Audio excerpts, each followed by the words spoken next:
അതെ, ഞാനൊരു case number പറഞ്ഞുതരാം. MCRC number 9583 of 2021, high court of Chhattisgarh Bilaspur. എന്താ സംഭവം അറിയോ? 5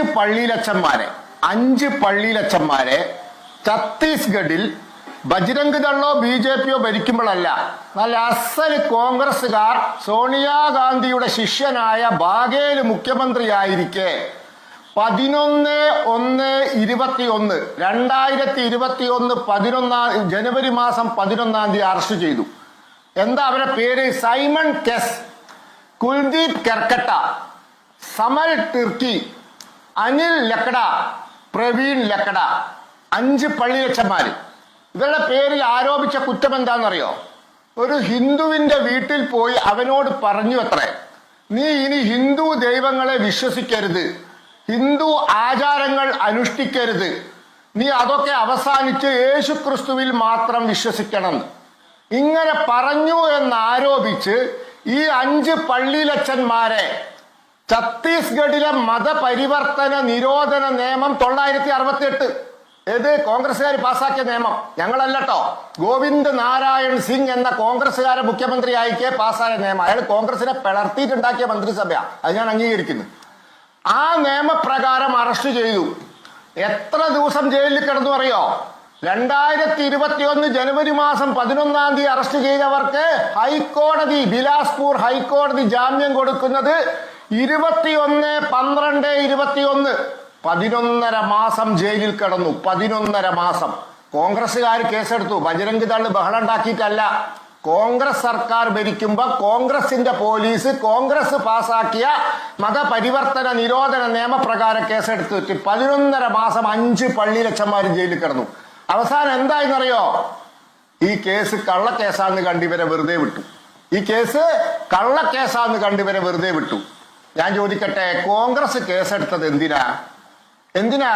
ഈ 5 പള്ളിയിലച്ചന്മാരെ പേരിൽ കോൺഗ്രസ് 18 മുതൽ 23 വരെ ഛത്തീസ്ഗഡ് ഭരിച്ചപ്പോ 21 ഈ കേസെടുത്ത് 11.5 മാസം എന്തിനായി 5 പള്ളിയിലച്ചന്മാരെ ജയിലിലിട്ട്? ഇനി അത് അവിടെ നിൽക്കട്ടെ. ഇന്നിപ്പോ പത്രങ്ങളിലും ചാനലുകളിലും വലിയൊരു വാർത്തയാണ്.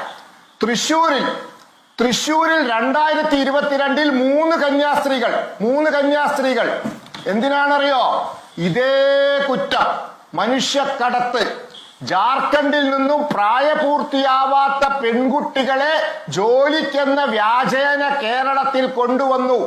3 കന്യാസ്ത്രീകൾ തൃശൂർ റെയിൽവേ സ്റ്റേഷനിൽ വെച്ച് പോലീസ് അറസ്റ്റ് ചെയ്യുന്നു, കേസെടുക്കുന്നു. 3 കൊല്ലം കോടതി കയറി ഇറങ്ങി. 3 കൊല്ലം. ഈ കഴിഞ്ഞ ജൂലൈ 26 തൃശൂർ അഡീഷണൽ ജില്ലാ ജഡ്ജ് കള്ളക്കേസാണെന്ന് കണ്ട് വിചാരണ എടുക്കാതെ ഡിസ്ചാർജ് ചെയ്തു. ഇത് കേസെടുത്തത് റെയിൽവേ പോലീസാ. ഞാൻ വിചാരിച്ചു റെയിൽവേ പോലീസ് കേന്ദ്രത്തിന്റെ പോലീസാണ്. പക്ഷേ എന്റെ സുഹൃത്ത് സന്തോഷ്, പള്ളിക്കുന്നുകാരൻ സന്തോഷ്, സബ് ഇൻസ്പെക്ടറായി റിട്ടയർ ചെയ്ത ആളാ.